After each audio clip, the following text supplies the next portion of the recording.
After my first internship here at Badger Meter, which was in project management, I discovered that data analytics was a bigger interest of mine.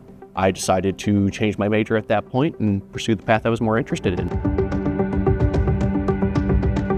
So I've done 3 roles. I started off in project management, and then I went over to manufacturing engineering, and then lately I've been in customer care, where I've served as a customer experience analyst. And that has been much more data analytics heavy and data visualization. UWM has been very helpful in that they give you access to real-world tools that are used in the industry. So I'm also graduating with my ERP certificate, and so getting to actually work with that and be in it is really helpful.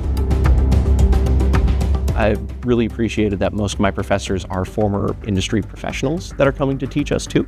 So not only do we get the educational insights about how things should work, but we also get their lived experiences that they can then convey to us. Whatever you're curious about, you have a lot of freedom and flexibility to go and pursue it, check it out, and get really good at it.